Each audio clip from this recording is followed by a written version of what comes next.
I'm gonna call him Neil Curran. Neil Curran? Neil Curran, everybody! Yeah. Give it up for Neil Curran, everybody. Take a seat, sir. Yeah, and then we have Baxter Stockman. Is he here today? Baxter Stockman. Still delivering Chinese. Roasted. He'll just waltz up whenever he wants. And honestly, anybody in the crowd, if you want to come up here and fill these chairs, go do whatever the fuck you want. Joe Fuentes. You're going to see Joe Fuentes, everybody. Yeah, let's bring him up. Gladys Dobriga. Gladys Dobriga, please join us. Mike Orgo. The Reverend Mike Orgo. He dressed up for you. He's wearing his Coke and sex tie for you tonight, everybody. If you're not familiar, it's the wallpaper your stepdad had in your little... Jason Voschel, everybody. Jason Voschel, join us, please. Brian Davis, you done eating? Yeah? Whenever you're done, buddy, just come on up. Yeah, this is your time. Fucking, it's supper for Brian, everybody. And everyone else, apparently. I'm so jealous of you. Brian, or Chris Powell. Brian Powell, Chris Powell. Yeah, just... You know what? If you're just supposed to be on the show, just get up here. I'm gonna point him out. Stormy Lee Cook. Awesome man, everybody. Yeah, you don't have to clap, it's fine. Eddie McMahon, where are you? Yeah? Is that everybody? No, then I guess, Puss Mouth himself. Scott Peavy, everybody. Scott Peavy. Oh, wait a second. That's the whole crowd. Fuck. Oh, John Michael White. Oh, yeah, hey. Roasted. You know, because you were forgotten about. Jason Voschel, you sat on the chair with the most racist party favor on it. Oh, you should have. Yeah. Asian glasses, everybody. Scott will do it. Wow. Wow. Crossing some lines already. Just by doing nothing. Yeah, so we're roasting Scott Peavy, which is necessary. It is. If you look at this show as anything, it's going to be that awkward goodbye that people give you. That you say goodbye to somebody, and they're still there. Like they're kind of in the same direction in the parking lot that you are, and you already say goodbye, and you're already walking. You're like, okay, I'll see you later. We did this, but it's fine. That's what this show is, because Scott isn't going to do comedy anymore, I guess. But you are? You're coming back? You know what you remind me of? There was a guy who fucked my mom when I was a kid. That's what you remind me of. Just some guy who fucked my mom when I was a kid. Yeah, he looked just like him right now. Yeah. That's my father. Verbatim through pictures. I don't know what I'm saying. Look, I'll start the roast off because that's how you do any good roast to start off by really ripping into somebody hard. So I'm gonna, not anybody on stage. They'll get their comeuppance. But I'll point out somebody in the crowd. So who's in the crowd tonight, right? Who's in the crowd? Yeah, all right. Hey, that guy Ryan Mawson's in the crowd tonight, right? Yeah, fuck that guy. What a piece of little fucking. He's so red. He's all red in his face.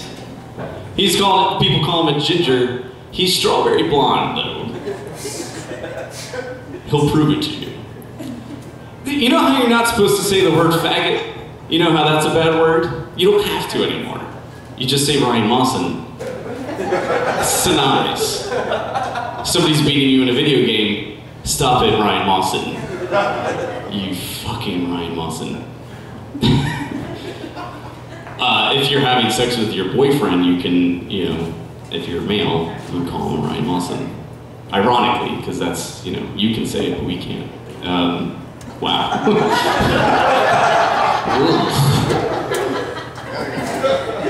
Roasted because I'm ignorant. How about that? Ryan Mawson's, he's so rashy. He's got a rash. You can't see it, it's on his chest. He's got rosacea, if you don't know. It's like, all right, so he doesn't shower that much, okay? And so if you don't shower, rosacea just flares up on your face and your skin if you're super pale, if you're a ginger. Oh, that's gross. His dick's all pink. Yeah, it is disgusting. I'm sorry, is yours like flesh colored all over? Because that's even more disgusting. That's like a Ken penis, sir. Roasted Ken penis. Hey, who's blowing those things? Anybody blowing those things? They're on the tables, you're not even trying. No, this Ryan Mawson fucker though, he was a piece of shit. When he was younger, he brought home school photos and his mom got mad at him. Because she thought he fucked up. She said, what did you do? I paid money for these. I'm like, yeah, I know, but that's just how I look. That's what Ryan Mawson said, that little fucking Ryan Mawson. Gross. His pubes look like dried up ketchup, honestly. And thank God for his wife, who likes dried up ketchup, incidentally. Can you believe somebody married him? Thank you, yeah, that's what I was, nobody knows my wife in this crowd. That's the problem with most crowds, you don't know my wife. You should get to know her, I did. My little pink dick. What I'm trying to do is get myself out of the way so they can't say anything worse about me. Oh, I have an alcohol problem, I drink too much. What are you guys gonna say? Oh, are you gonna drive home?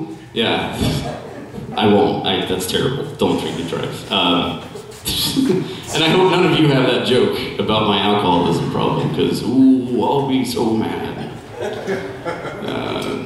Honestly, I'm pretty cool after that. I don't know anything else that's wrong with me. So if they have something else, that's great. So beat that. Fucking Ryan Mawson's. Anyways. There's some people in the crowd I do want to point out. Oh, hey, Baxter Shockman. How's it going? Yeah, no. Why do you look so nice tonight?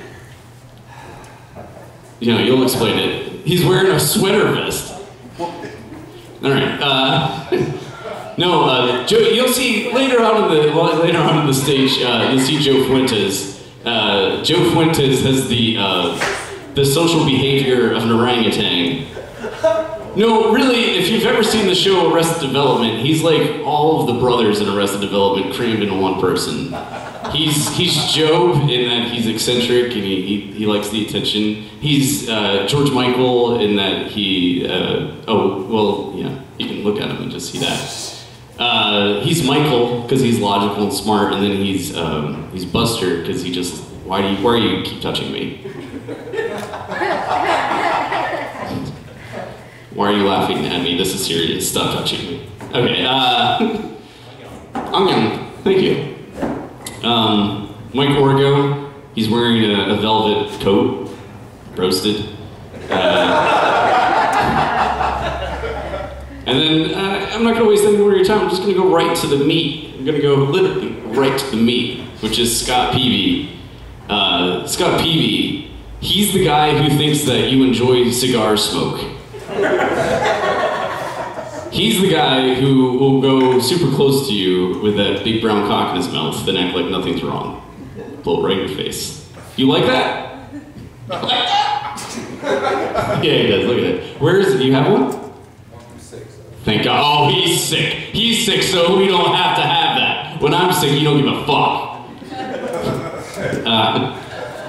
No, I like Scott Peavy. I like you because you like the superhero stuff. Like I'm wearing the Flash right now.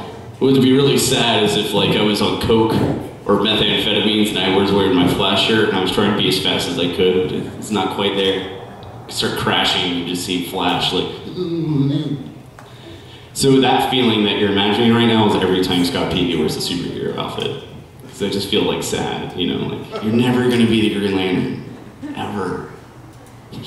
Yeah, you and I got it. Let's read comics together.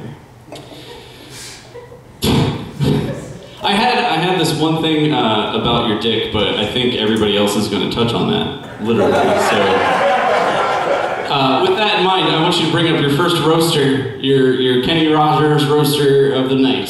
So slap your hands together for a mustachioed villain of a friend of mine, Neil Kern, everybody. Neil Kern.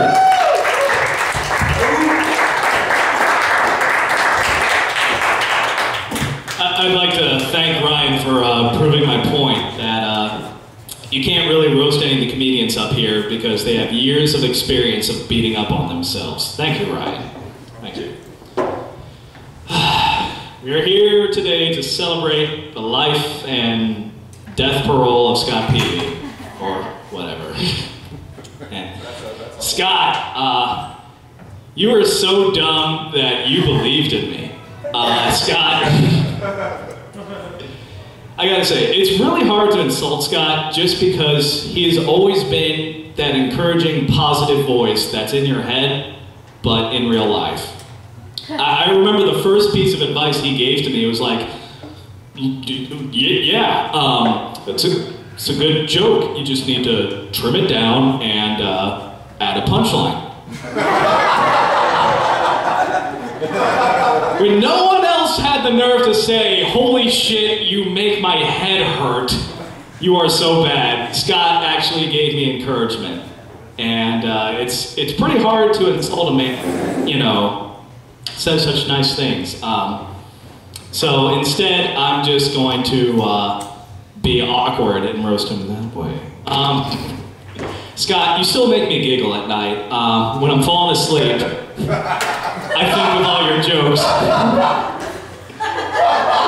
Let's see, 2 days ago, it was mostly muffins. I couldn't stop laughing.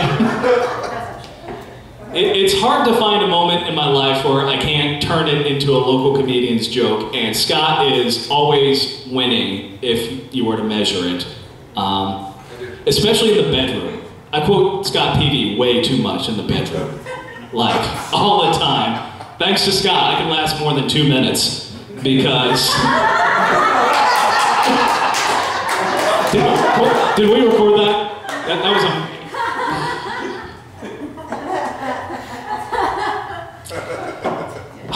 Wow. That was the most talent you'll ever see from me, right there. Man. It's a nice group we got up here. We have the herpes of Tallahassee comedy, Austin Mann, up here.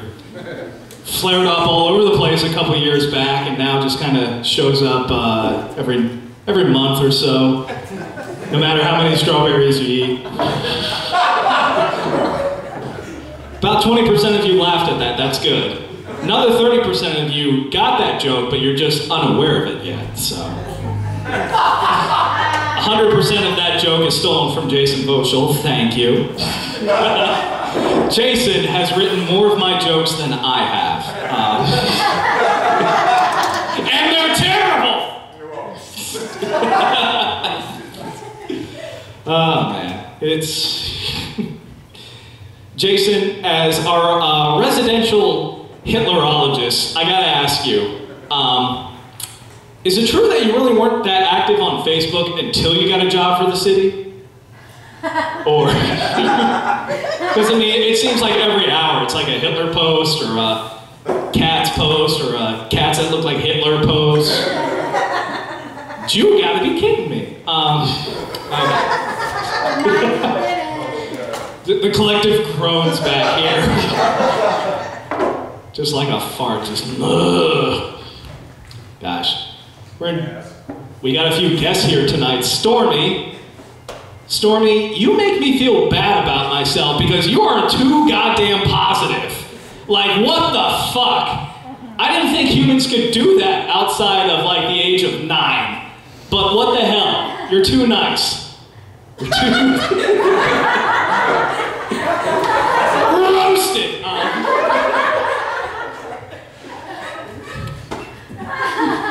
Speaking of bombing, Chris Powell's here. John Michael, you remind me so much of myself. That's the most insulting thing I can think of. Now, just like when I was his age, you know, I was so happy when people would talk to me, I'd have to, you know, suck the saliva back. Because I was always caught off guard. It was wonderful. But, I mean, we were told to dress up tonight. You didn't wear a fedora, so you're doing much better than I was at your age. Great job. Eddie, did you get an invite? He's supposed to be here? I'm not quite sure. Okay, all right. I'm going to wrap this up. Everybody, if you'll raise your glasses with me. Scott Peavy is, without a doubt, one of the most talented and encouraging folks I have ever known. And we all up here know, in one way or another, that no matter what Scott does, it's going to be way more talented than anything else we can do. It's going to be more heartfelt. And honestly, Scott, we're going to miss you, but we know you're pursuing your dreams. I'm looking forward to your children's book. You're the only person on this stage I would ever trust with a child. So to Scott Peavy and all of his awesome adventures, cheers to you.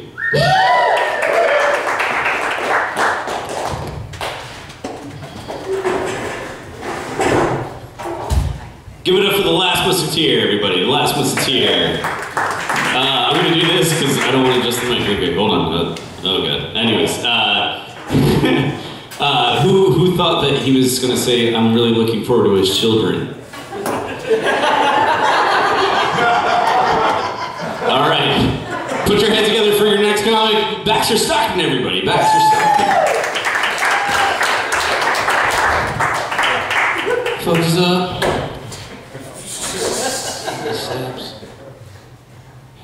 there's more comics on stage than are watching us. Bunch of open micers, roasted open micer. This is gonna be fucking great, man. Let's get this shit rolling, dog. Why y'all got your books? Y'all some pussies. Should've memorized your shit. Look at you jotting! Stop jotting! Fuck. You should've jotted yesterday. Let's get this show on the road. There's a quick little Jeopardy fact about Brian Mawson. He has to keep moving or else he'll die.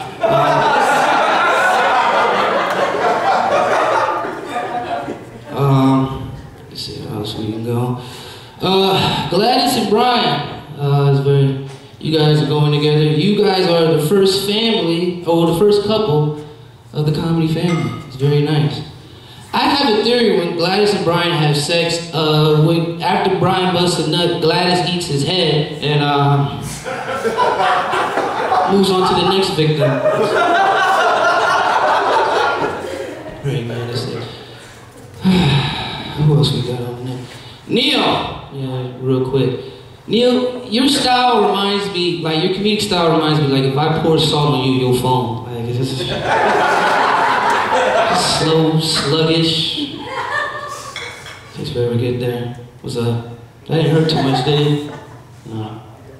Alright, let me move on to the Manchurian candidate, Joe Fuentes.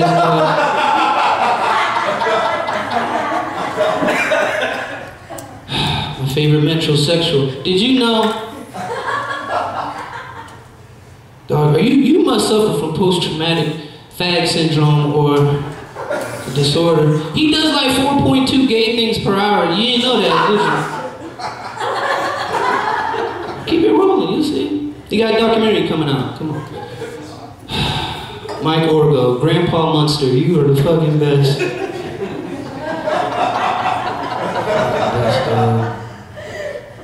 He's older than the warehouse itself. He etched somewhere on here, I was here. It's 42. Alright. We got Jason. I see why Jason is so obsessed with serial killers. You probably have a better chance at killing than killing the audience.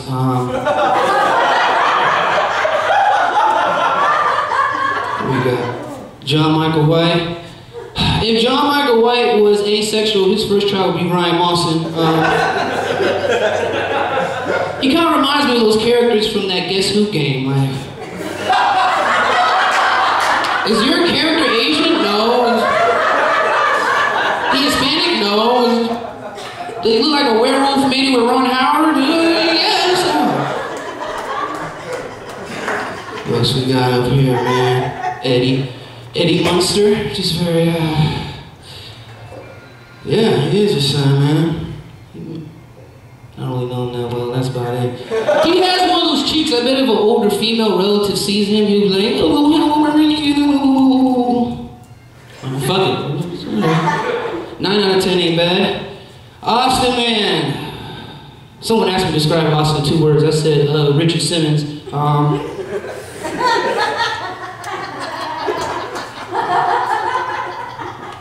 You're headlining, you do a lot of good stuff, man. You're the epitome. If it's not what you know, it's who you know. Or is it who you blow? I can't fucking remember which one it is. Alright. I see some comics be standing around listening to Oscar. Like, what are they listening to him for? You tell him a story about how he shook Bob Odenkirk's hand? Like, what the fuck? Who cares what he got to say?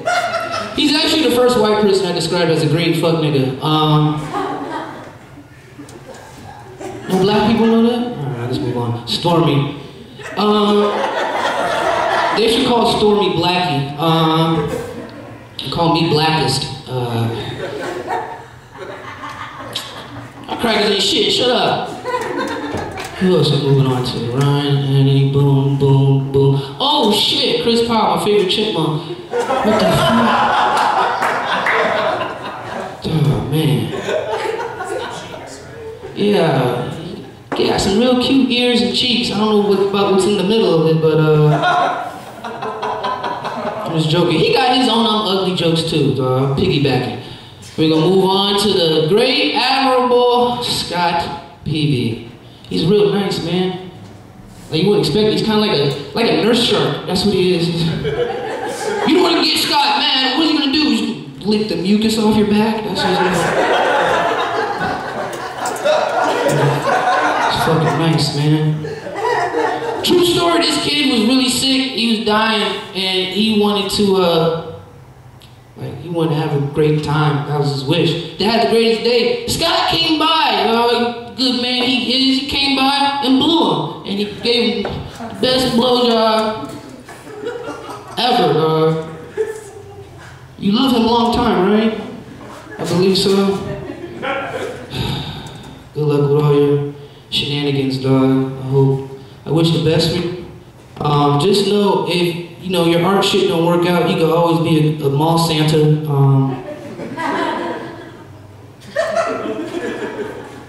Let's see what else I got about Scott, man. Scott's great, man. My time is up, ain't it? I'm out. There you go. Yeah. Give it up one more time for Baxter Stockman, everybody. Just to let you know, he said, well, that was great. That's my time. I'm out. Apparently, he thinks we're all dogs as well. For your next comedian, I will pay you all $1 if he doesn't touch me. Everybody, put your hands together for Joe Fuentes. Joe Fuentes. Please touch me. Please touch me. Okay. All right, everyone's just here for like really terrible insults. Let's get the show on the road. Let's give it up for Ryan Mawson, a great MC. The only thing lazier than Ryan Mawson's eye is his writing discipline. Hey Ryan, you're headlining tonight. What are you gonna do? I don't know. I'm gonna probably riff on those lights for like 30 minutes. And then, I'm just gonna yell at the audience indiscriminately for not getting how fucking genius I am. When I first met Ryan, my wife had just left me. I was in crushing debt and drinking myself to sleep, and he said that he envied me because of my life. So really, that's just, maybe you need help. Like, reach out. I don't know where his envy is in that. Let's see. Gladys Nobriga. Gladys, the only reason we keep her around is because we keep expecting that she's gonna bring Capri Sun and orange slices like a soccer mom, and she never does. That's the only reason no one has told her that Tumblr posts and spoken words and stand-up comedy that she's been mistaken for a year and a half. Next up we have Jason Voschel, who's always just fucking a ray of sunshine. You guys ever notice that when Jason tries to commit suicide with an electric razor by drowning himself, it sounds a lot like a boat motor being dropped into water?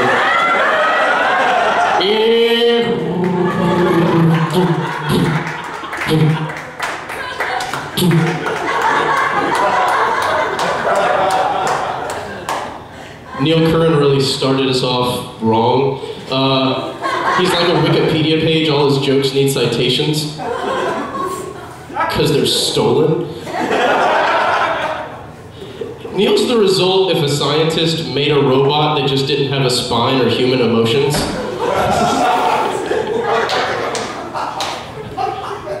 Neil is so far off on the autism spectrum that he's literally the blue piece. Like when you guys see a bumper sticker, that puzzle piece is where he falls in the autism spectrum.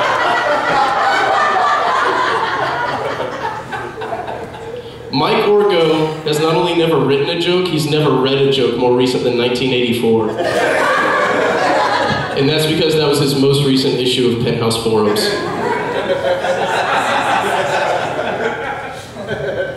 Brian Davis, my friend and roommate, is such a bitch that I've seen him apologize to inanimate objects after running into them. His girlfriend, Gladys, said, hey, I think you'd look sexy. She's trying to encourage him to get in shape. Like, I think you'd look sexy if you had a body like Christian Bale. But the only movie Brian's seen is The Machinist.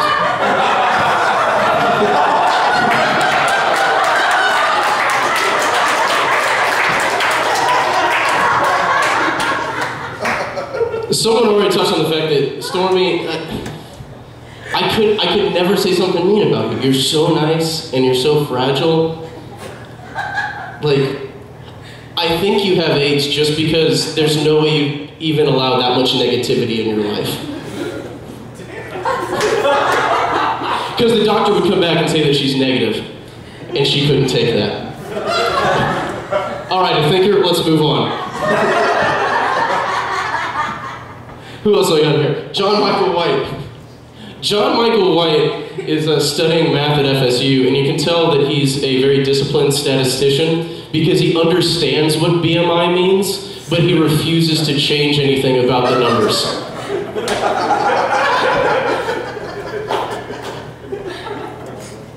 Chris Powell, my roommate and pseudo-husband.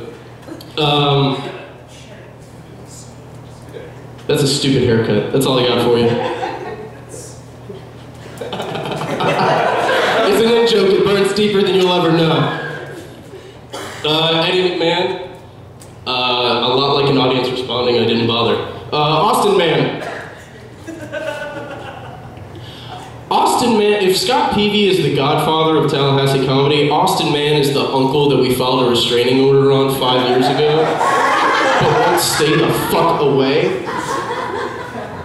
If roasts are awake for comedy, Scott's career took the dignified way out and jumped off a bridge.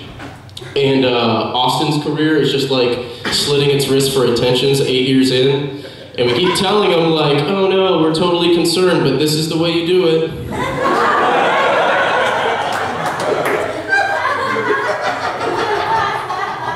Let me make sure I didn't miss anybody. Baxter, did I get you yet? No.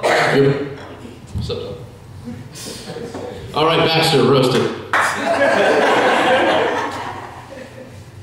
Finally, the man of the hour, Scott Peavy. Scott is the godfather of Tallahassee comedy. And just like the Godfather, he sits on his fat ass and takes credit for what everyone else does, while just nodding along indiscriminately in the background.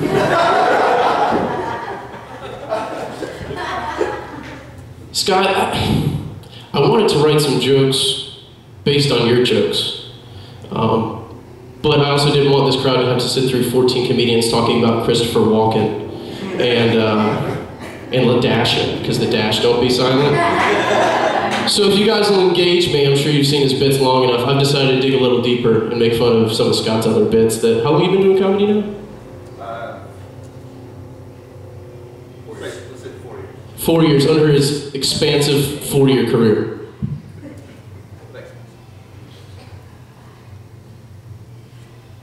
All right, that's it.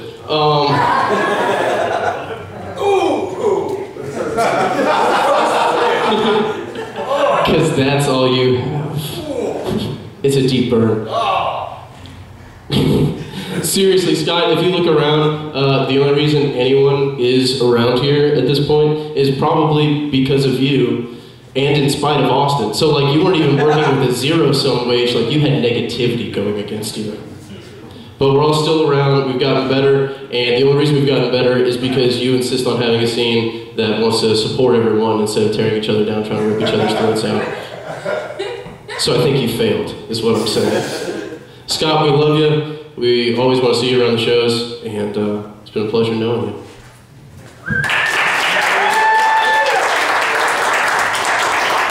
Keep it going for Joe Fuentes, everybody.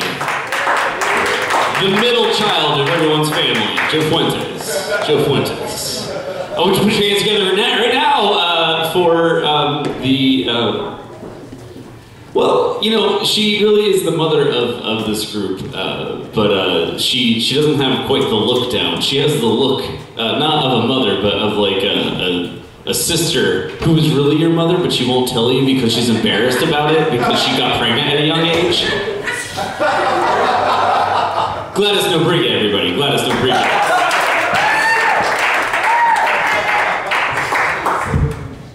Okay, I'm not really good at this, and I'm gonna do what I can. Ryan Mawson, the Peavy Herman of Tallahassee comedy, everyone, exposing himself to everything and everyone except for potential booking agents. He's got a puppet, so his wife doesn't even let him stick his hand in places anymore. Like, he has a puppet. So I have an impression. Mike Orgo is here, the reverend. This is my impression of him.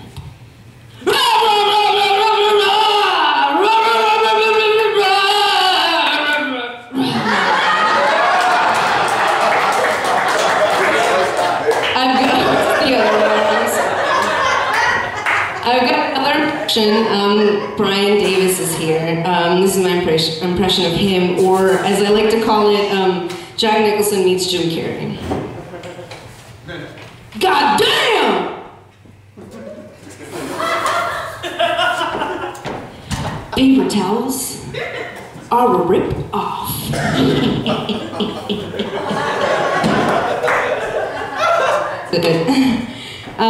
Stormy's here, the Mariah Carey of Tallahassee, Thomasville. I don't know, she's my girl, you know what I mean? We're like Salt and Pepper, Batman and Robin, Cheech and Chong. That's it. I can't say nothing.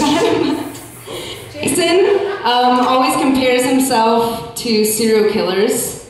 That's probably to avoid being referenced to the ultimate, like, creepy and most mentally ill human being ever. Overweight Bob Saget.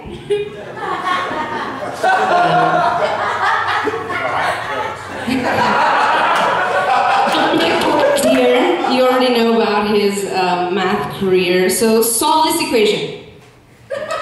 If the speed of an impending penis slap to your face was as fast as it takes for you to have sex with and eat a of ice cream, how long would it take to get the money shot? 5 seconds. It was a trap house, that's a trick question.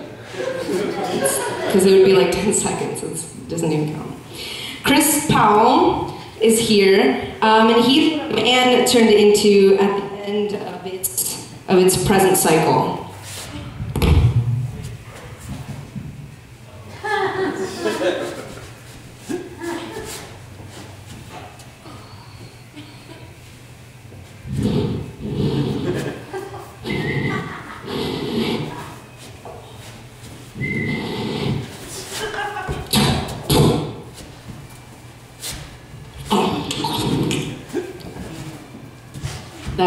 That's it. That's Chris Potter. You know, evolution, computer. That's what that was. Joe Fuentes is here. He's, what a man, I'm gonna hit everybody. Okay, I'm not gonna do this, but I'm gonna get you fuckers. Joe Fuentes, he's what a man turned into if he turned into a woman and turned into a man. Joe, he just wants to go to war.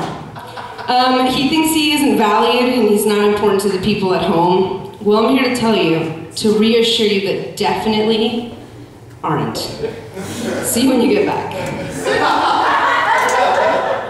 I'm gonna kill relatives. Neil's here. Neil's the evil villain you grow to trust. The Starbucks employee that always gets your name right. If only he could get his life right. It's probably going to be a special on Netflix. Baxter, 8 Mile over here, running on CP time. It's not child porn. It's color people time. But he looks amazing.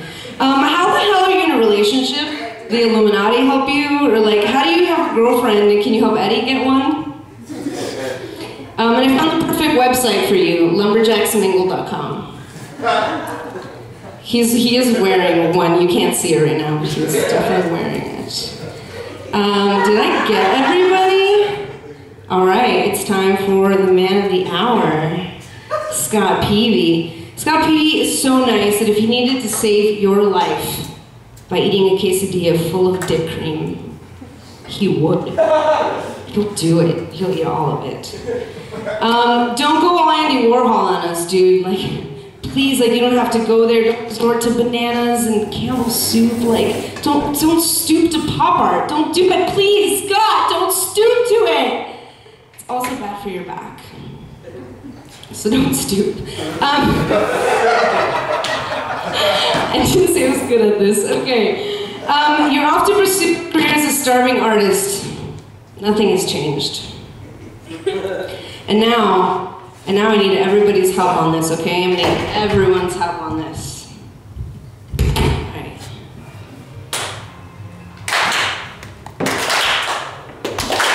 Alright, cool. Now, you're gonna say Tallahassee comedy, alright? I'm gonna say a few words. You're gonna say Tallahassee comedy. You ready? Alright. Scott Peavy is? Tallahassee comedy. Scott Peavy is? Tallahassee comedy. Scott Peavy is? Tallahassee comedy. Scott Peavy is? Tallahassee comedy. Alright, keep it going, keep it going. Keep it going, comedy. We're all gathered here today because Scott Peavy is going away, but he's not going very far. Just comic book conventions and featuring our Pawn Stars. But don't you worry, that's a great treat. You'll have Ewoks and Deadpools groveling at your feet, and if you can't succeed at that, have no fear, bro. We got your back. We'll support you no matter what. If you fall off the horse, then get back up. And I think you'll think, why the hell did I get on the horse? I should have gotten a Segway or a bicycle. That has not a mind of its own. Stop. Relax. It's just a metaphor. Now it's time for the Howler Monkey salute so the kids can keep making fun of you. Thank you so much for inviting me to the crew. Peace, love, and most importantly, woo!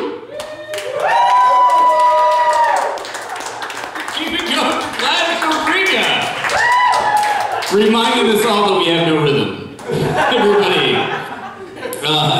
I'll keep the show going, but just to let you know, he's the last person before our first jut gut butt. Alright? So keep that in mind. Just wait for that jut gut butt, everybody, alright? So, somebody who could be my biological father, everybody, Mike Warga. Mike Warga.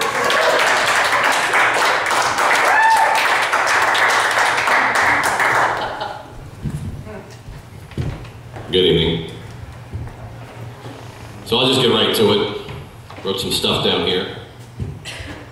Scott Peavy. He has a very special way of making everyone feel like shit. The thing is, he's just a little bit better than everyone else.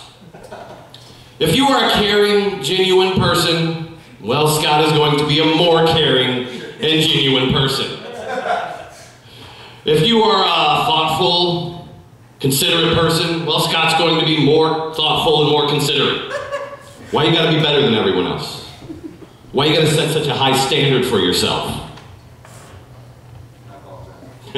Not yet, not yet. Jason Boschel.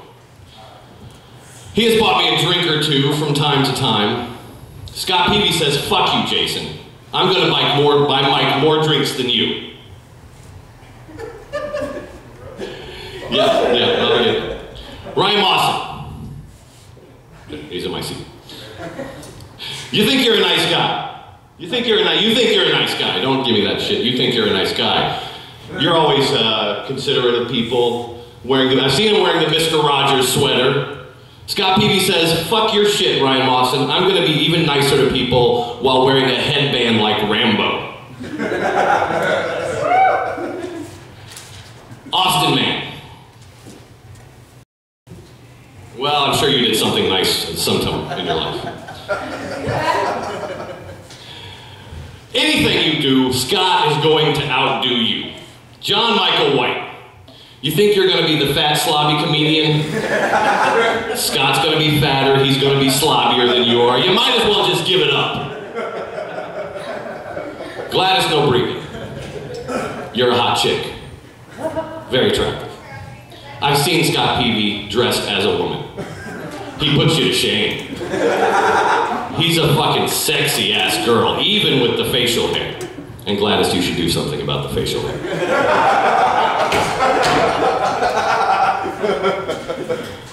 Baxter and Stormy. You guys are black.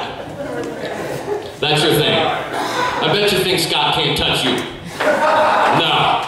No, I have it on good authority. He has been watching the classic 80s movie Soul Man, looking to see Thomas Howell for tips on how to be blacker than you. So you might as well just give it up. Stop being black. He's gonna fucking perfect it. Joe Fuentes, he's gonna be gayer than you are. Neil Curran, Scott's gonna steal more jokes than you do. Brian, he's gonna out-hipster you. And Eddie and Chris, he's gonna be more forgettable than both of you. Just yesterday, Scott gave me a ride to Pensacon. Nice way to have a really comfortable car that was very easy on my back. Nice, thanks. And then when we get there, I can't afford to get a picture taken with Hacksaw Jim Duggan, so just to prove what a nice guy he is, Scott loans me 20 bucks. Well, we're gonna put an end to that right now.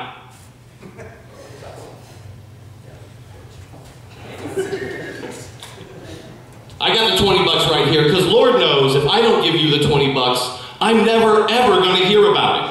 You're never gonna tell me I owe you 20 bucks. You'll just let it go and it won't even become an issue in our friendship.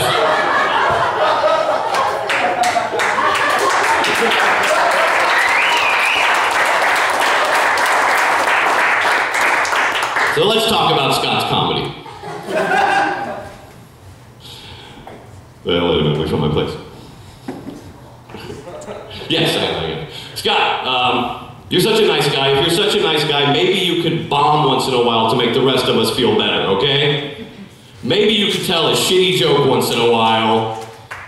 But no, Scott's all like, no, I'm gonna make people happy and make them laugh. Ew. Pathetic. Katie, honestly, I don't know how you put up with his shit.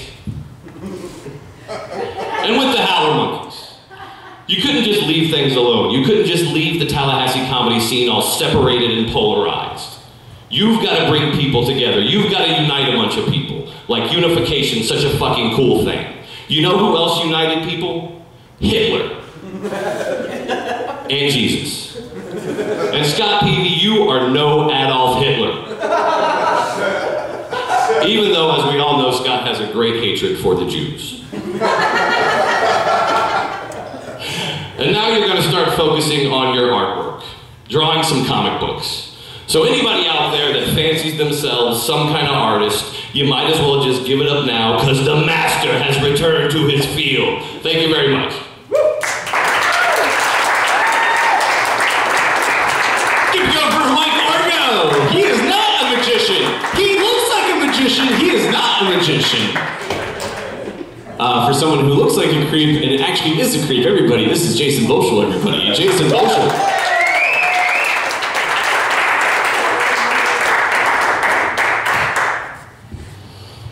It's wonderful that Mawson's wearing the Flash t-shirt, because basically for a ginger to have any athletic skills, it would be a superhero. Or fantasy. I basically feel like John Michael White's actually what all gingers are inside of themselves. It's like he's their spirit animal. Like, John Michael White might be the uncoolest person I've ever met. And I don't think I'm in any way cool. So, I mean, he's fat, he's ginger, and he's a math major. I mean, the only other way he could be any worse is if he was a Jew. Oh.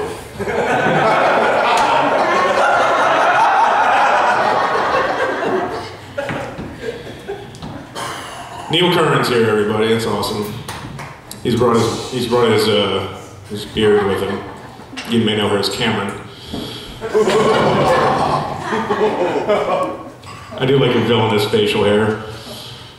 If we find Cameron tied up to a railroad track one day. Baxter, I've always wanted to say this to you. What the fuck are you talking about? It's been like years. I don't understand anything.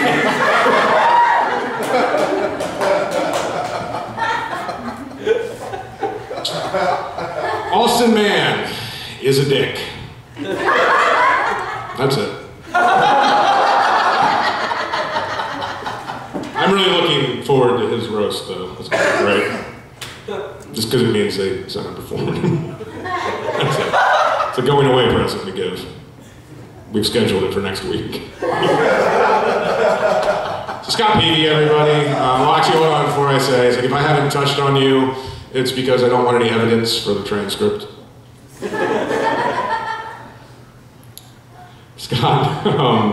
Scott is very nice, as we've all noticed. Scott's so nice that he actually gives himself hand jobs because he doesn't want his vegetarian wife to have to touch meat.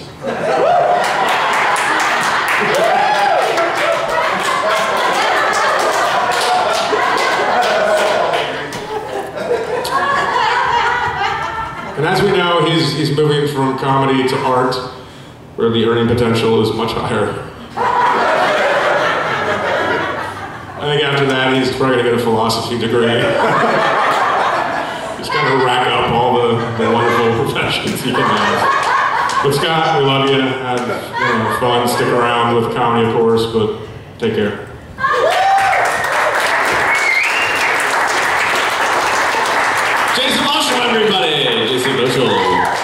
All right, I want to bring up the white version of what Baxter Stockman would be like. The white version, all right. Brian Davis, everybody. Brian Davis. Brian Davis. Hi, how is the audience doing? Okay, big twist, I'm gonna roast these people. Comedian. Wore a t-shirt with a guitar stock on it. Way too distracting, man. You gotta go with the single solid color. No, come on, rock and roll's dead, come on, please. Okay, who else? This guy, digging the hat like the glasses. If you weren't wearing them, I'd ask if I could buy those.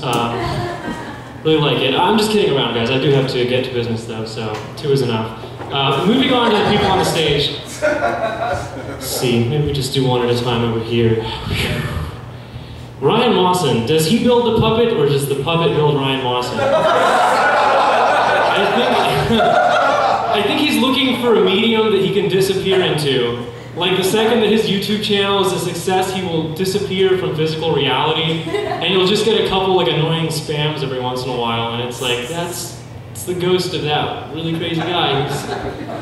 I would watch it, but then I'd have to see the Kyo Sorrento ad, so don't want to sit through that advertisement. Austin Mann, okay, trying really hard to get kicked out of the playground.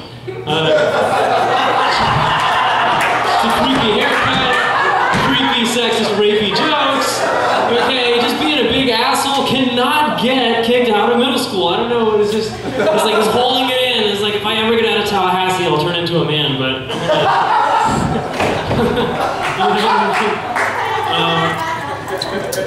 I think the thing about Stormy is that she works with children all day, and maybe that's why she, it feels like she's around adults with us.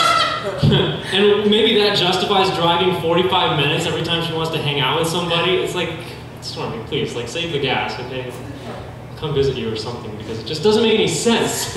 Why don't you just 45-minute drive. Like, I drive 45 minutes, like, I wouldn't even visit my dad if it was a 45-minute drive. You know? Oh man, John Michael Y. Am I right? I mean, I understand, like, being a comedian, it's a good outlet to socialize and stuff, but I mean, you have a good life. I mean, I'm not going to tell you what to do, but, like, it seems like you've already got it figured out, dude. Like, you try so hard to convince me that you're depressed, it's making me depressed. Just reminding me of the real problems that I have, like not being a genius mathematician, you know? I mean, goddamn. Did Ryan, did that. Baxter Stockman, too nice to me, like too nice. I sometimes wonder if he has other like real friends that aren't like these jerks here. Like one time he came up and just was like, hey man, smoke this weed. And then it's like, hey man, smoke this weed. He's like, dude, you're not at work, you don't have to deliver any weed to me for free. And no, I'm not gonna give you a tip. Like, please man, like just lay off the kindness. Okay, moving over here. Neil Curran, how's the biology degree coming along? How's your biochemistry degree? How's your life? Neil, man, listen, dude, you are like one little piece of connecting failship away from going complete Machiavellian. You know, you don't have to wait for someone to give you permission to like be an asshole, man. Like, you're in a prime position to poison those coffees and like just pick up like maybe 4 more girlfriends. I don't know. I don't think it's hard for you, man.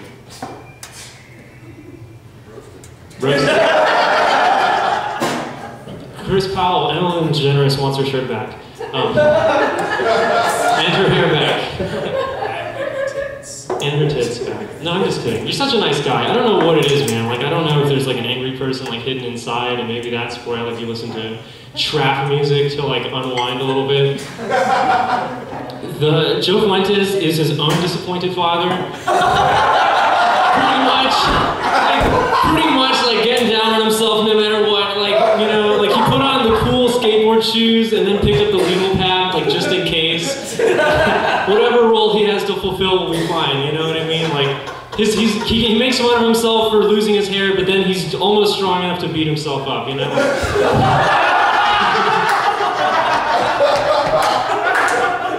Jason is too happy. He's been happy, suddenly mysteriously happy. I don't know if there's a crack in the foundation of the call center, or like he doesn't have type 2 diabetes anymore, like, or you know, or essentially like maybe you can stop editing the jokes and start editing your life.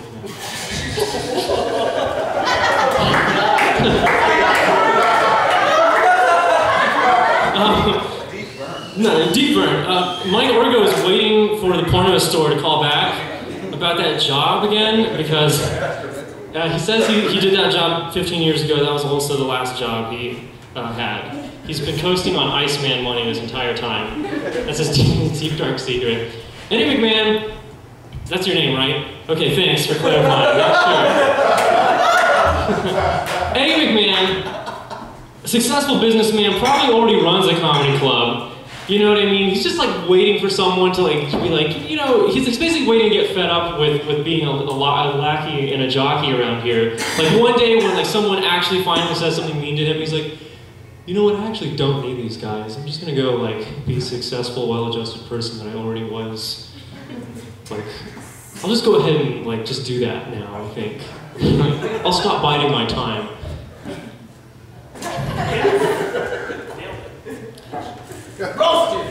Let's see, man, I guess I did everybody. Guys, Rodrigo, t-shirt is great. Howler Monkey tattoo, not a good idea. Like, I know Scott drew the cartoon, so he gets it, but like, okay, just the t-shirt is enough, okay? Like, it's not wise. And Neil, you either, man. I know that you're acting out these days, but like, nobody else gets that tattoo. 3 people is enough. And then finally, Scott, congratulations, man. I would buy into the fanfare more if I know I wasn't going to see you next week at the same comedy haunts. I'm really glad that you're getting into drawing, you know. I mean, you could draw yourself a bath because you're washed up. You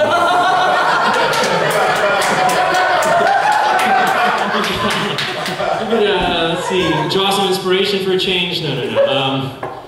Or, you know, I just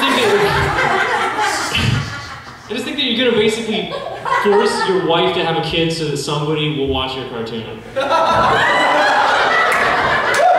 6 years from now, my audience is almost here. Austin, can I borrow your kids for a weekend? Like, I gotta think on it.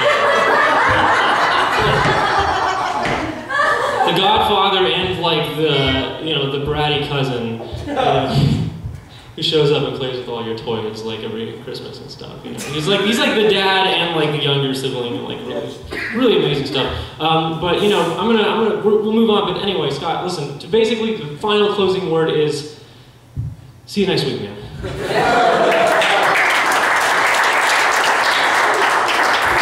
Keep it going for Ryan Davis, everybody. Yeah. We'll keep the show going. For a guy who I first met, we had lunch. He said he wanted to be president one day. Okay. Is he fat or is he squinting? Chris Powell, everybody. Chris Powell.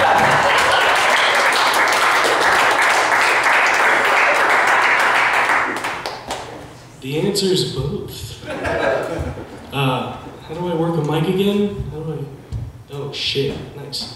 Mawson. Yeah, Mawson's running the show now, so buckle the fuck up.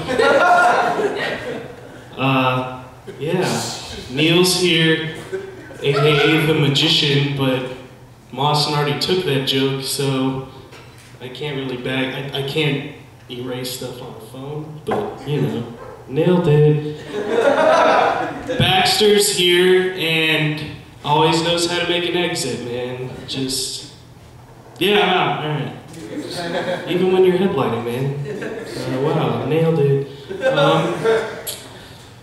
I tried to write an insult for Joe, but I couldn't think of anything meaner than the things he makes me call him mid-coitus. He's a power bottom.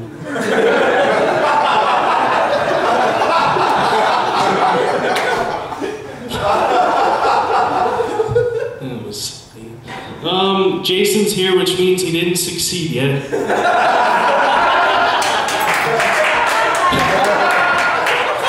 And the funny thing about that is that right as we were leaving, I looked at something on the computer and Joe saw it. Someone just got charged with manslaughter for convincing someone to commit suicide, so I'll see y'all in court.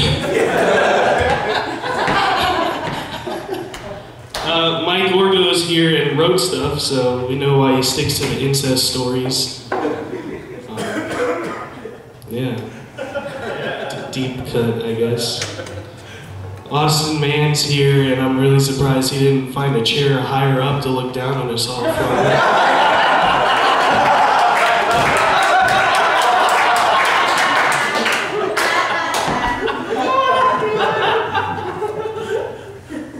I'm not gonna get everyone because there's just some people that are too nice, like Stormy. Everyone already said that, but you are a nice person. I just want to have a heartfelt moment there. Eddie's here, not nice. He's dressed like he's gonna host the creepiest child show ever. Yeah.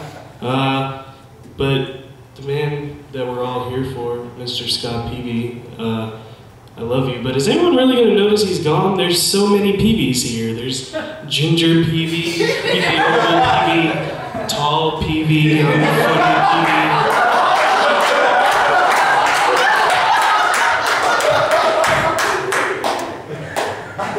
We get it, Scott, you're fat and bearded. We get it, John Michael, you're fat and bearded. We get it, Eddie, you're fat and bearded. We get it, mate.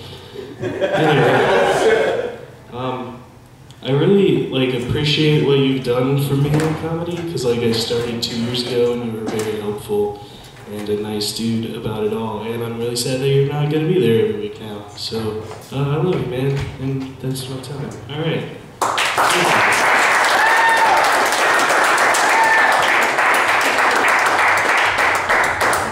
Yeah, one more time for that guy. Chris Powell. Chris Powell. Yeah.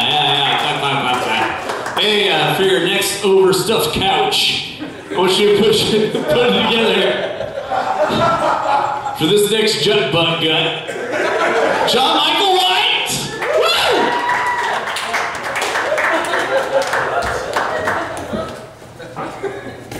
Hello, ladies and gentlemen. We have wonderful Ryan Mawson. Disorientated is too kind of a term to explain him. Yes, it is. Shut up, Joe.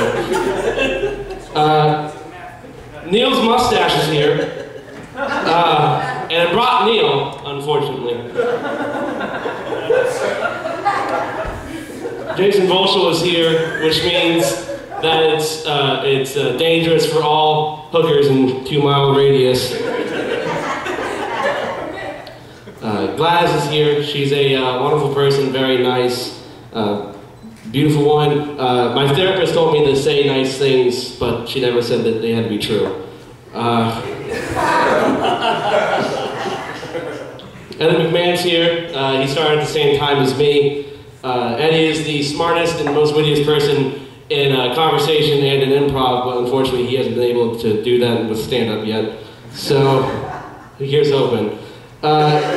Chris is here. Chris just points out that we're all fat, bearded, and white, and I see his point, because it's kind of weird. I saw Sean Patton's stand-up video when I got on Facebook, and I almost told Chris what great set he had. It was just, let's mix it up. Joe's here. Joe at my first showcase emceed at the underwear show, and I had asked the audience if anyone had seen the FedEx truck that dropped out that package, and now we're looking for the FedEx truck that'll take it the fuck away.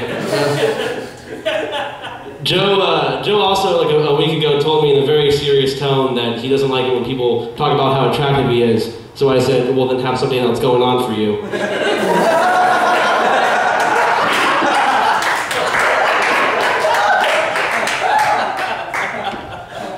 Oscar Mann's here. I worked briefly before a man who also was the boss of Austin, and he asked me for some jokes, and I told him some. He was like, "Oh man, you have the same comedic style as Austin," and to this day, I'm still wondering what I did for that much of an insult. Stormy's here. Hi, Stormy. I don't have anything for you. Baxter, you scared me a bit. Brian, your laugh is weird. Let's see. My Gorgo, he's a creepy uncle. Let's see. Don't know much, but here's the man of the hour, Scott. When I was first tasked with roasting Scott, I had to think about what side I should attack on him, because in math, there's infinite amount of sides on an object that round. Oh, snap! Yeah. It's a math joke, people. Boom! I know. Scott is taking a giant step from the art of stand-up to the art of illustration, but unfortunately his quality is not taking that step with him. Scott likes to say that he's the mixture between John Goodman and Russell Crowe, which I find hard to believe, because that would mean that he's actually handsome and or talented.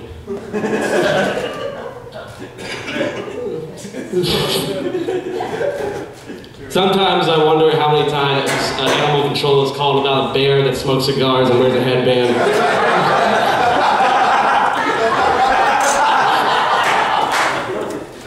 On a serious note, Scott did welcome me into this great community, and I just want to say that you've done more than most have. Thank you.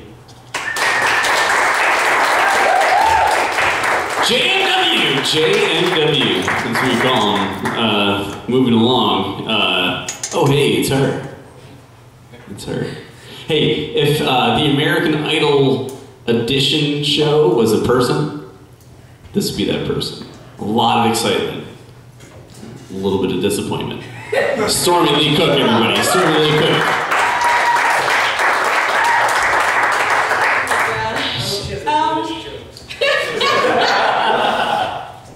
Hey, how's it going? I'm Stormy. Scott, being the great friend he is, asked me to do a set for his party, and the Lost Boys behind me, being the great friends they are, decided to turn it into a roast. So, leave it to a group of men to make me feel real uncomfortable at a party. Because I am perky and sweet. I'm not like mean and judgmental on the outside. Like, silly mortals, you shouldn't unleash cattiness in a woman. Like, some of the things that I read about you guys, I literally felt like I needed to burn and wish them into the sky. Like, I'm sure the self-loathing Beastie Boys behind me would have gotten off on it later, but I, for one, felt possessed even thinking it. So, without further ado, let's get get this party started. As I look around the stage, I see a lot of dicks and Gladys. Side note, I'm not gonna talk about Gladys because we're bosom buddies. And it's like, fuck the patriarchy. I love how like butt buddies is derogative, but bosom buddies is good because it's not gay, it's hot. But whatever. Hold on. I lost my place.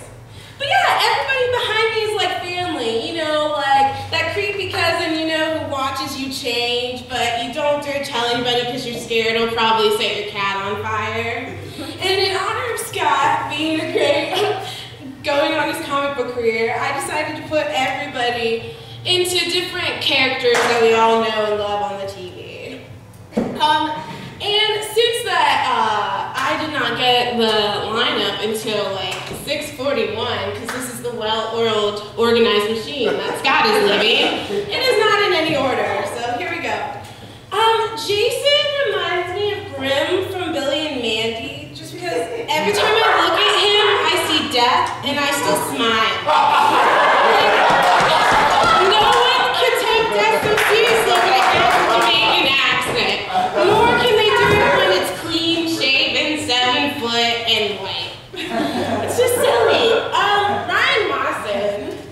I want everybody to Google the Fred episode of Purge the Cowardly Dog, and I want them to tell me that that is a spitting image of Ryan Mawson, and then I want them to tell me about how they're definitely going to board him from now on. Austin Man. Austin Man is kind of like SpongeBob because he is annoying, but despite it, my brain still like pays attention. Like I love that set you do where you rant about nerdy things and then you go on a weed rant and then you joke about vagina cakes. It's just, it's brilliant. It's brilliant. Brian Davis. Everyone would assume that Brian Davis is Shaggy, but he's obviously an Aunt Velma. And I don't know if it's pre-op or post-op, but the transition's going really well. And I hope nobody thinks that's like a mean joke against transgender people. Jinkies. Baxter. Baxter, at first I thought you were going to be like a mixture of him and Mojo Jojo from Powderpuff Girls, because you are kind of an evil genius monkey with a sultry voice. But your personality is more like Scooby-Doo and Shaggy, but they would never be sexist on purpose. Neil. Neil is like Mario, and not because of his mustache, just because he's the type of guy you'd catch in the ladies' room, and then he would fake a really fake Italian accent and be like, "M'scusi, I'm a plumber."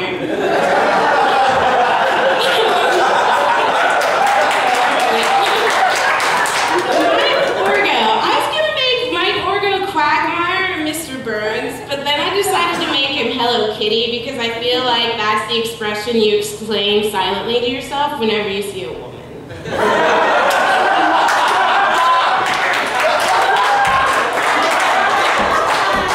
Joe is Kim Possible because when he's not off saving the world, he's here looking fine and talking to me in a sassy woman's voice.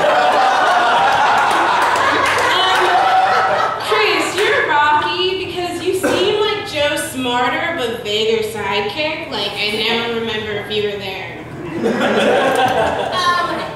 I accidentally forgot James and Eddie, and I'm sorry, but that's because nobody gives a fuck about the Next Generation cast. Nobody's watching the series when it gets that far. And lastly, the man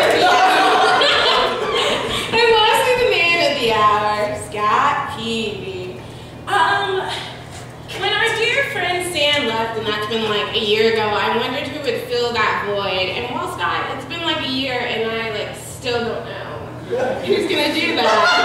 But just kidding, Scott is like the most awesome mentor. He's like Mr. Miyagi if he was played by Christopher Walken. I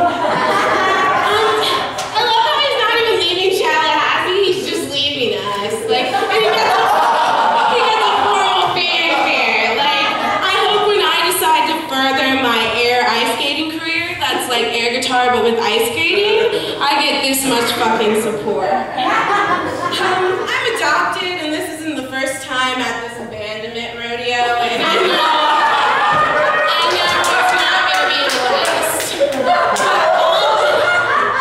All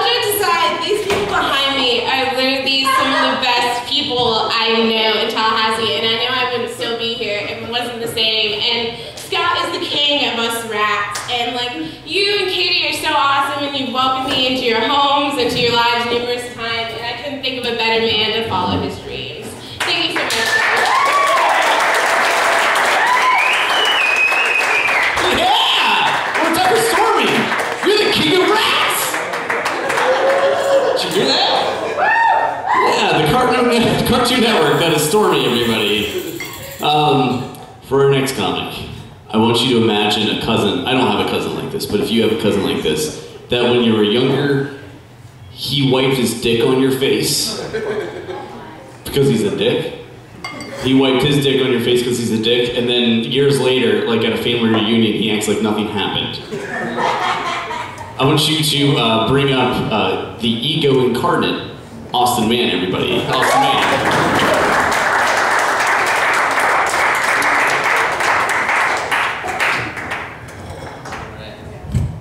That looks nice. Thank you, everybody. Here, you go. Hold that.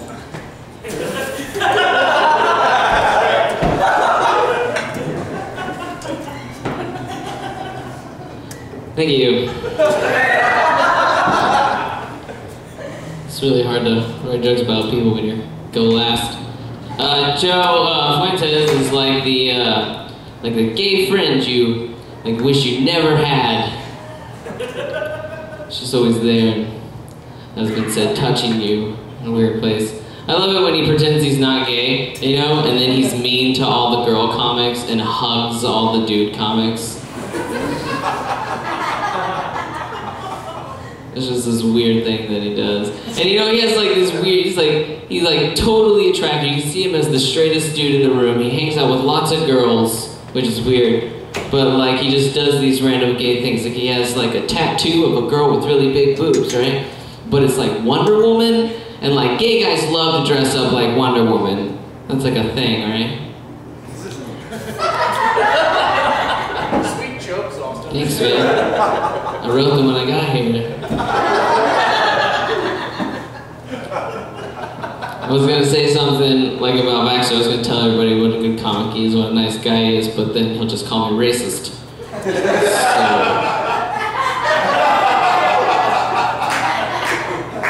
Max is like, why does anybody ever talk to you? I don't know. Why? How come nobody ever talks to you? I don't know. We'll figure that out. Hey, Neil, good try, man. Really solid effort. Only stole mine and Jason's joke apparently. I didn't hear his jokes.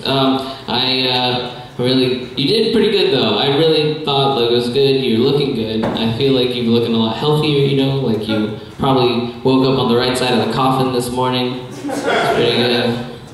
All for one, one for all. That's what I wrote down right there.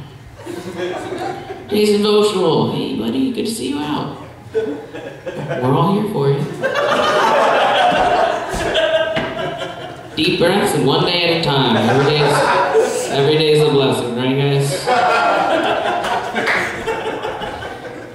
Ryan Mawson. Now, I'm not like I would never suggest that Ryan Mawson was dropped on his head as a baby. But like it would explain his eyes.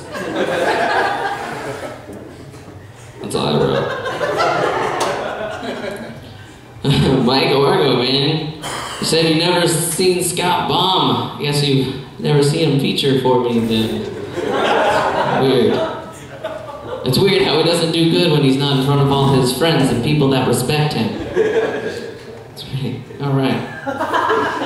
Gladys. I love Gladys. Gladys is proof that a broke vegan can just survive. Which is shocking. It's a great science. And and also that organic deodorant doesn't work. So, just a note. I wrote a few things about you. Here, Scott Peavy, or you know, people call him the Godfather of comedy. As I personally just like to call him my opening act. It's a lot easier to say for me.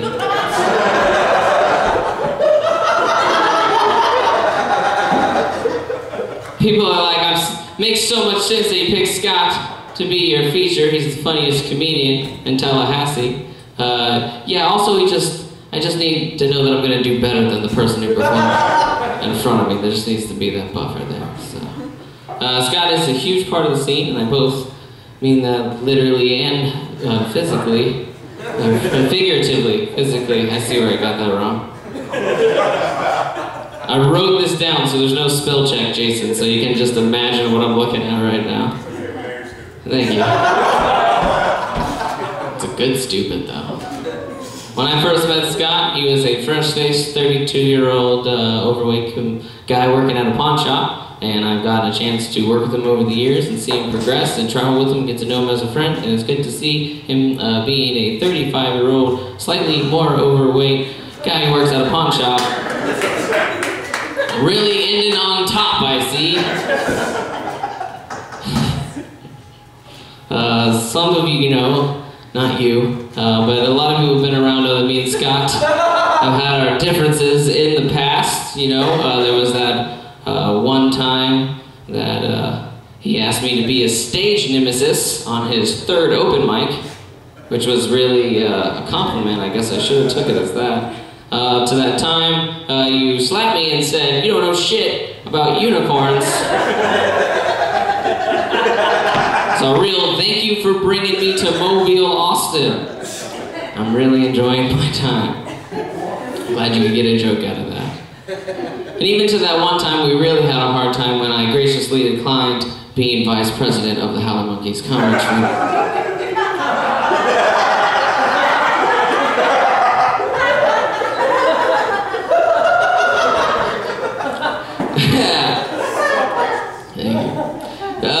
But none of that matters now because Scott and I have become good friends who knew that his need for stage time and to travel would coincide with my need for a reliable car. So it really worked out for the best of us, but blossomed into a beautiful friendship. And even though you got to run birds, even though I deserved it more than you, and Jason, and Ryan Arvin, and fucking Luke. Out of all people, I deserved it more than Luke. And then you giving it to fucking Ryan Mawson, that drunk. Fucking Ryan, the guy with the puppet. You're just gonna. I can't wait till Ryan retires in 6 months and gives the show to Madison Dorr.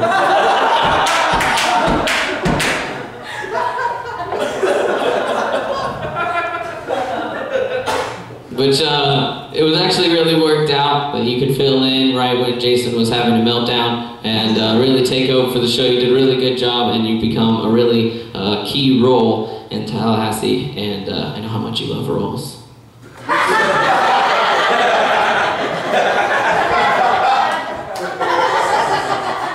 It was a cool little get-together you planned for yourself.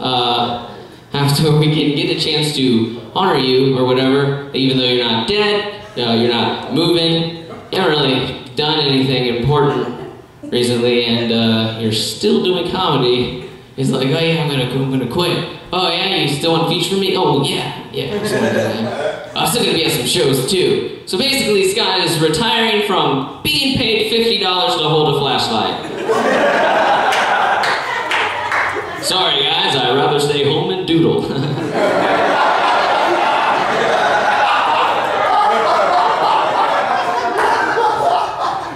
I'll visit you in Savannah. I wrote up some other things about you that were funny. Let's see, maybe. People say that you're Tallahassee comedy. I can't wait till you're gone for like 6 months and we got a whole bunch of new open mics and no one even remembers that you were a part of Tallahassee comedy. That's gonna be good. What is true? Yeah, we got a lot of turnaround. It's like a fast food restaurant.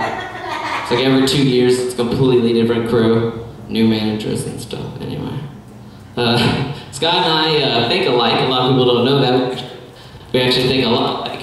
It's just he has the ability not to say any of those things that we think alike about, but it's pretty fun. Let's see. I wrote. Oh yeah, look, I wrote one more thing, and then I'll say something nice or something. I'm just kidding, Scott.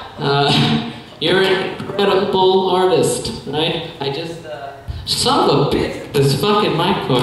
Microphones are hard. They are. Okay, so, anyway, Scott, I can't wait until 6 months down the road when you realize why you quit drawing in the first place. It'll be fun to see you back at the open mic. But I'll say the nice things I wrote down. On a more serious note, it's important to acknowledge people who have done good things, from creating a community with the Howler Monkeys to continuing the growth of a scene as a whole. I thank you.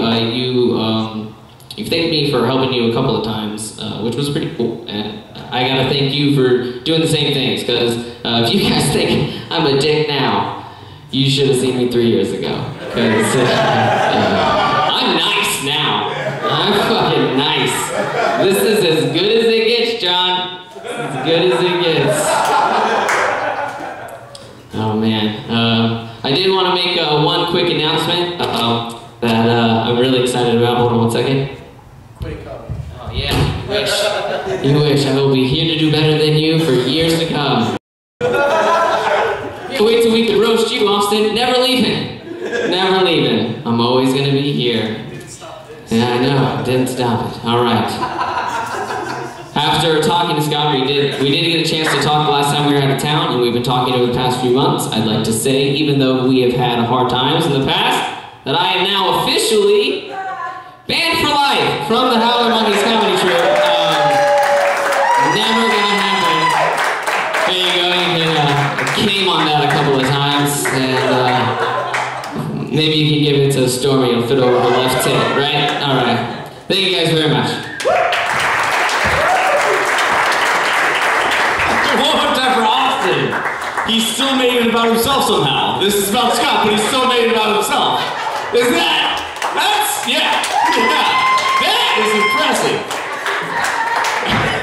Hey, for this next comic, if you go on his Facebook, you can look back in the past and you can ask the question, what happened? Eddie McMahon, everybody. Eddie McMahon.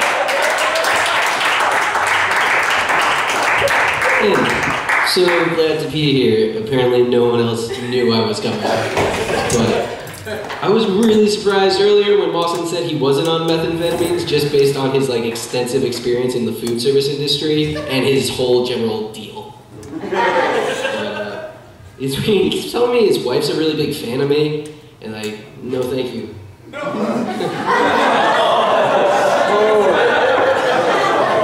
Glad to see Neil. He just reminds me of that substitute teacher who always hits on juniors. We'd all like him to stop, but he won't.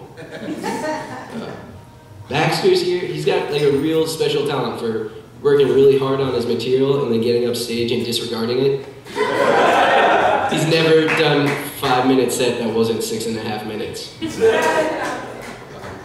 Gladys is really great at organizing shows that are 20% full consistently, always. We always get that 20%. Mike Orgo, I finally realized, he's if the worst kid from your middle school got the wish from Big, and instead of working at a toy company, just immediately bought some cigarettes and went to a porn store for 15 years. He skipped all that learning and valuing childhood. He's just nope, I'll be an adult, and lived out his life like that.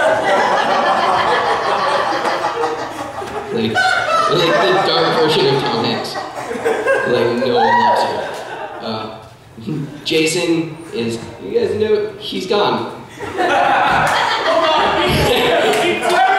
He could be right behind you. Oh, no, there he is. We're safe. Alright, get to him. Jason is a really big reader, so one of these days he's gonna get that manifesto just right. He's a really good uncle to his nephews, but he's a very attentive uncle to everyone else's nieces.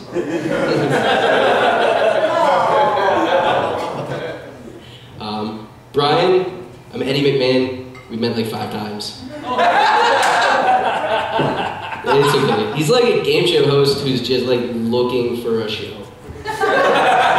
He's constantly on, and everyone just says no thank you. Chris Powell, he's the personification of your mom's guilt into a person. It looked like that. Just everything she's worrying about. Chris likes it. Chris, he's when I look at Chris, it's looking in a mirror, with the lights off.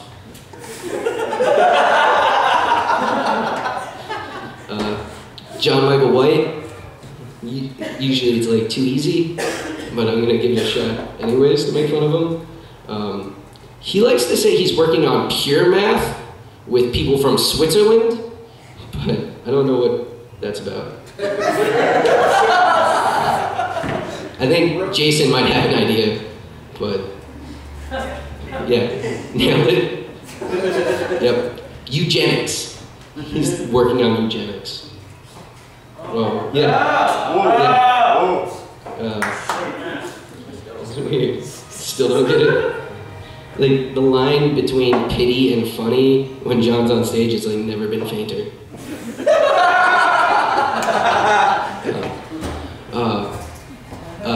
For Stormy, it's weird, like, Tallahassee comedy, like, it's a family. We have a ton of creepy uncles, but like, you would still be the leader of the cult.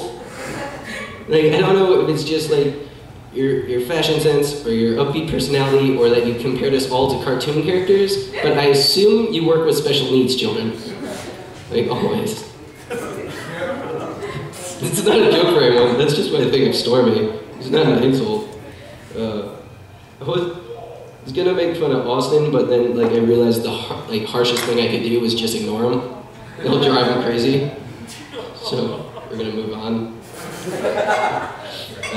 Hey, now it's Scott. I'm glad I wrote these down. I don't know how to make fun of Scott. He's someone who wore a headband, like, unironically for like a year.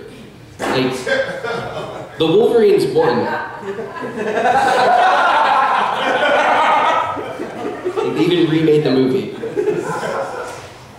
It's also like, the best joke he came up with, like his best opener after doing comedy for 4 years was a jingoistic diatribe making fun of the challenges immigrants face assimilating to America. But he did a good funny voice, so good joke.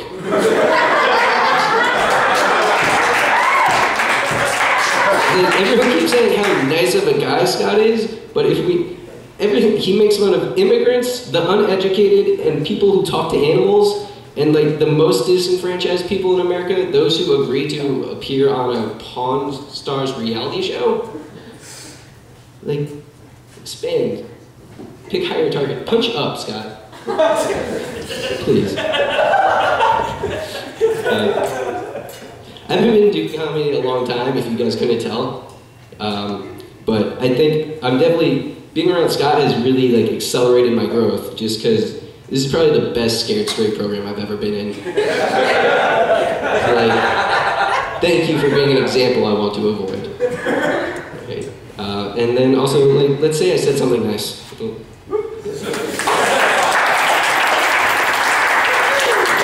Yeah, Eddie McMahon, everybody. Eddie McMahon. Christmas in a person. Christmas in a person, everybody. Now it's your time, the time that you've all been waiting for, the guest of honor. This guy, yeah, that fucking guy. What can I say? Scott Peavy, he calls himself the Fat Russell Crowe, but you should just call yourself Russell Crowe. Have you seen him lately? Russell Crowe calls himself the Scott Peavy. You didn't know that? That's what I thought that was the thing. Scott Peavy is great. Patience. That's the one word that you can sum up with Scott Peavy. Patience. He's a big guy. He could have fucked me up so many times in the past. Like, I'm pretty sure you still might for whatever I've done in the past. But he could have fucked me up, but he decided not to. Patience, ladies and gentlemen, is Scott Peavy. And I can't thank him enough for just how you operate, man. You know how to deal with people better than anybody I've ever met. You know how to deal with the difficult, you know how to deal with the disenfranchised, you know how to deal with the Ryan Mawsons of the world. And that's how I make it about myself when I bring up your guest of honor, everybody. Scott Peavy, everybody. Scott Peavy.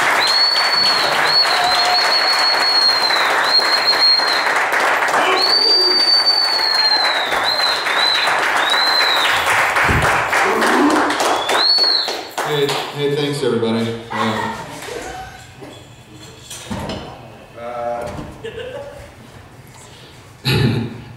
Thanks, Ryan. I didn't know this was going to be a roast. I swear I didn't. I put this together to be like a comedy show, and then I was like, I'm gonna surprise roast these guys. But then I decided not to. I decided not to roast you guys. I was like, no, I'll just do some jokes. I'll tell maybe a little story, and then I'll get out of there. And then I show up, and there's all these chairs up here, and it turns out it's a roast. So, Ryan, man, I left birds to Ryan. Yeah, I'm sorry to all of you guys. I'm sorry. Ryan came up here at the beginning of the show, if you guys remember, and he called himself a faggot, and he described his dick to you. And that's comedy, right, Ryan? That's comedy. Oh man. If that's not what's comedy, then I don't know what it is then. Eddie, hey, thanks for the advice, man. I'm definitely going to take advice from you.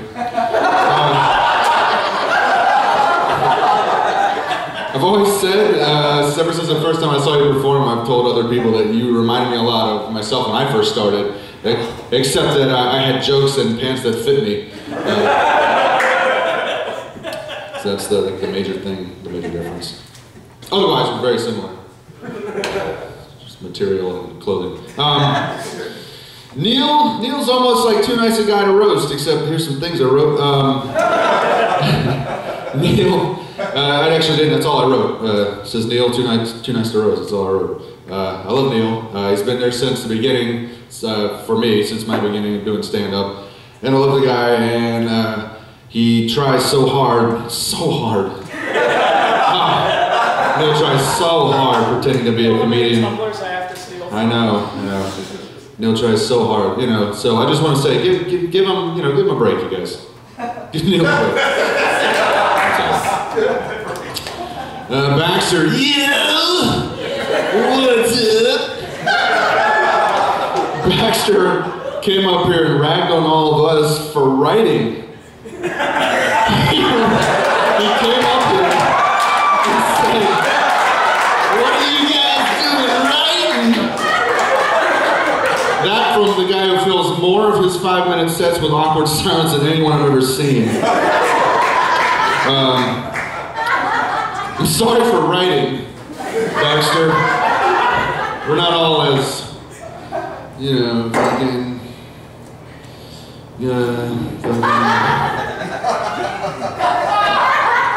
good as you, I guess. Roasted. Joe, give it up for Joe Fuentes, everybody. That was a great set. Yeah, I would call Joe the only comic that actually wrote jokes for this. Again, this was not supposed to be a roast, so Stormy, the people who didn't know this was a roast, I didn't either, so it's not my fault. Joe looks like Beavis from Beavis and Butthead grew up and got his shit together, except he didn't.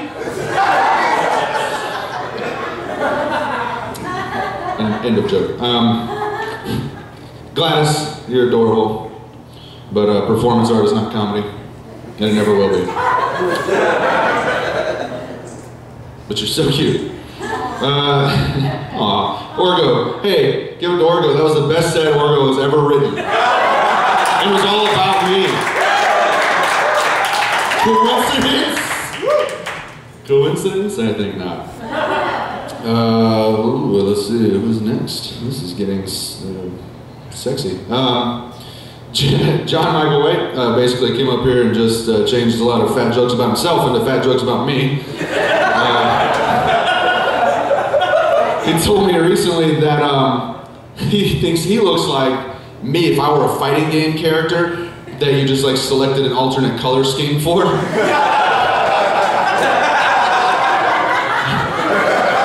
Which is pretty true. Except, again, I have jokes and clothes that fit me, so it doesn't fit. Oh, hey. This is for you now. No. It's not my size. It's not anyone's size. Wear it on your arm.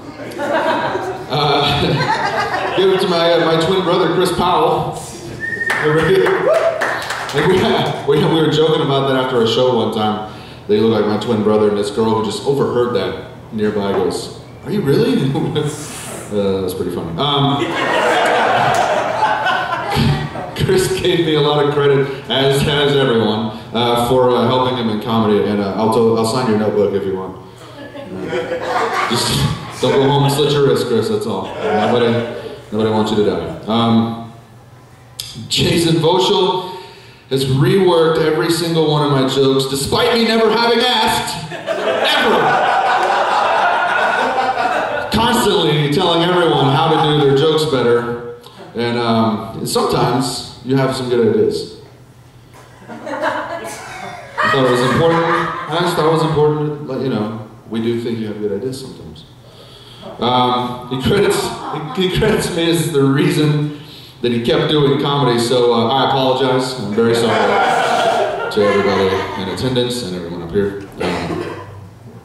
Let's see, Brian Davis. I wrote down. It doesn't matter. I wrote like I don't understand you. I don't get you at all. I've only ever just been nice to you so that you don't kill me with your mind or something. I really don't know what's going on with you at all.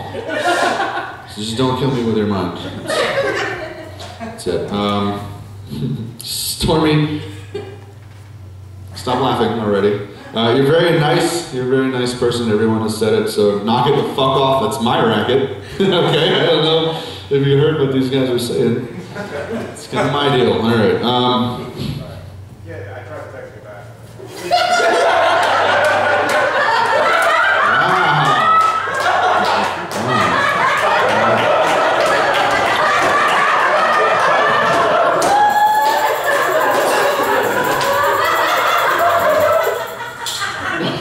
No, we can wait, man. Go ahead. Finish your conversation. Yeah, I bet. Casey, I got your message. Oh, pretty good. It's almost over, I think.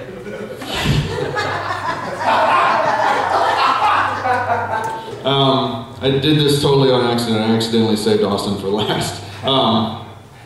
Sorry, everybody else. Austin said that I only do good because I only perform in front of my friends, and that's weird because it doesn't seem to help you at all. I don't know if that can be true. The unicorns thing is true. We were in Mobile and we were drunk because we were in Walking Dead. We lived in. I was drunk. We were in the hotel. And I incorporated that into one of my jokes. We were in the hotel that we were performing at, so we just were getting drunk. We didn't have to drive anywhere. And Austin and I were talking. Will Newton was there, and Will's not here, but he was there, and he was in the bathroom. And Austin and I were talking. Doesn't matter. I don't even know what we're talking about. We're having a great conversation. And all of a sudden, in the middle of the conversation, I thought, how funny would it be if I just got up and slapped him in the face? And we were talking about unicorns, actually. And I got up, and I was like, this is gonna be hilarious. And I slapped Austin in the face, and I said, you don't know shit about unicorns. And then I realized I didn't have anywhere else to go with that. I just slapped a grown man in the face. And so, sorry, I slapped an adult male in the face. And then it was sort of like drunk me handed the wheel back to sober me. And it's like, oh shit, we're heading off the cliff, you fix it. And I'm like, fuck, I don't know. So I just slapped him in the face and said that, and I went, I'm sorry. I don't really know what that was about. And Will Newton popped his head out of the bathroom and goes, did you just slap Austin? He heard a smack and assumed I had slapped Austin. Like, that was exactly what happened. It was really a highlight of my career, I'll tell you. And then I went downstairs and featured for him because I'm a good friend.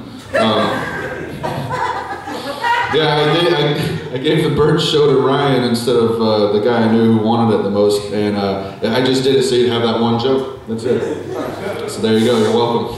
I gave you a joke. Also, I think it's funny that the same, I don't know, maybe it was 24 hours later, maybe. that I announced that I was going to be retiring from running comedy shows, then all of a sudden Austin is an illustrator. Did you guys know Austin draws?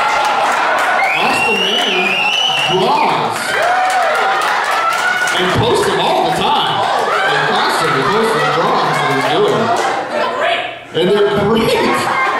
They totally don't look traced. They're incredible. I didn't know we didn't know you had that talent. For real, Austin's really helped me a lot in comedy. I mean, a lot of these guys have. I didn't say that about any of them, but everybody's helped me. I'll get to that in a bit, but thanks, man. Thanks for believing in me and bringing me on your tours, and it's really helped me. Whatever. So yeah.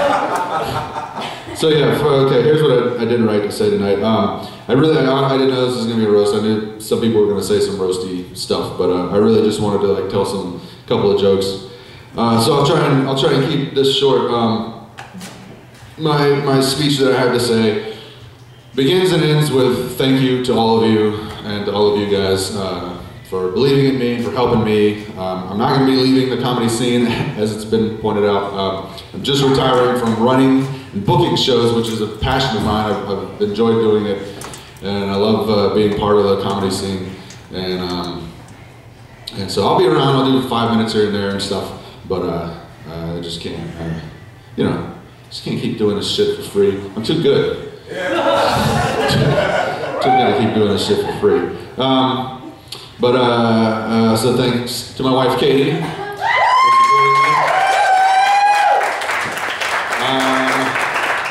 For all the support, all the love, and all the help, and for not, telling me how terrible you think my jokes are. Thanks to my fellow Howler Monkeys for being there, supporting me, and telling me I was funny, and all the other comics. And my friends, and then just local, dudes who like to drink at bars and don't mind when people stand on stage and tell jokes. Thanks to those people too.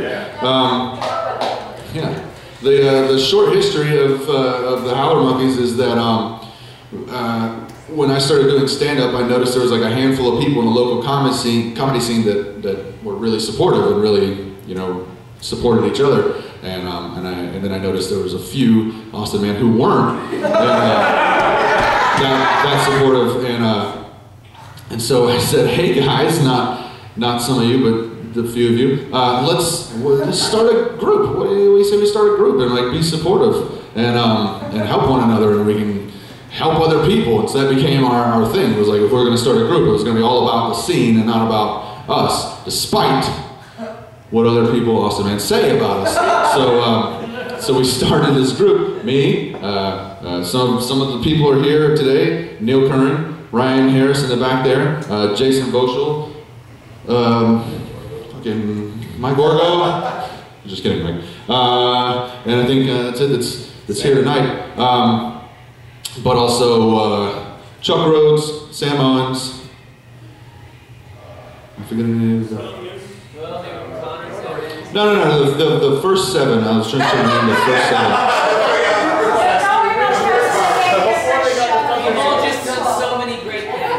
Everybody's talking, and nobody has a mic but me. So, anyway, this handful of us started doing shows all over the place, man. All over Tallahassee. Venue. We found out we had to make our own venues. So, here they are. The Warehouse, Birds, Down Below, Bomb Shelter, the Engine Room, Club Down Under, Railroad Square, All Saints, Hop Yard, Tasty Eats, house shows, even Rosie's Italian Restaurant. Don't Google it, it's not there anymore. The sign is still there, yeah. We've put on shows, there are hundreds of shows we've run. We've brought in big names and people who we thought were big names. Everyone from Jared Harris to Louis Katz to Doug Stanhope. All because of you guys, all because of this local scene, because of the comedians that are here today, because of the Howler Monkeys comedy troupe. Jackalope Night. Yes. Yes, I did want to point that out too. The whole reason I got started, never forget, that's right. The whole reason I got started was my friend Sarah was running a Juggalo night, which I was going to call it something nicer, more pleasing sounding to the ears. It was a underground hip-hop variety show, is what it was. But my first time on stage, I thought it was going to be my only time on stage, so I just wrote as much jokes as I could, which was like 7 minutes, and then I just used other jokes that I had heard before, because the guy who went before me did that, and I thought, oh, that's what comedy is, that's cool. So the first time I ever did comedy, I did about half my stuff, half stuff I'd heard. I won't say stolen, because I wasn't stealing, I thought it was free.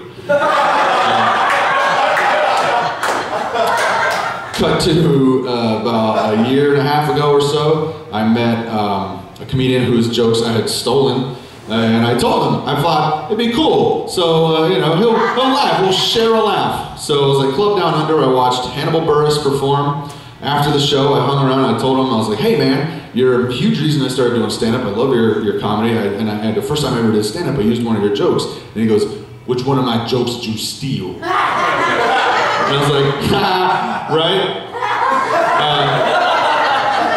Steal's a harsh word. And he goes, ha, which one? And I was like, well, it was the burritos are better than Jesus because they're delicious and real. And he was like, huh. And he just stared at me. And so I'm standing there in front of the guy who I just told, I used one of his jokes, and I realized all of a sudden I've committed a crime, and he's staring at me. But I came to get a picture with him, so I had to be like, yeah. So I gotta get a picture with you. Like my voice went way up, it was really awkward. Now, on my Facebook, you can look at a picture. It's me and Hannibal Buress were standing about a foot apart. But my arm is kind of like this anyway. I'm smiling, and he appears to be saying thief. Like you just see it in his face, you know. So that's my run-in with fame.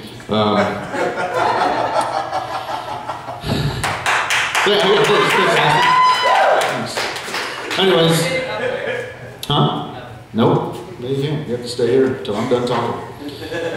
So anyway, well that's it. I wanted to say those things, and thank you guys for helping me, you know, along the way. And I've enjoyed running shows and booking shows and being behind the scenes. And maybe one day I'll pull a Rodney Dangerfield and I'll get back into it. You know, years later, open a comedy venue called Peavy's or something. And you know, none of you guys will be there because you'll all be. I mean, you're terrible now. You're gonna quit comedy. You guys are all gonna fail at comedy.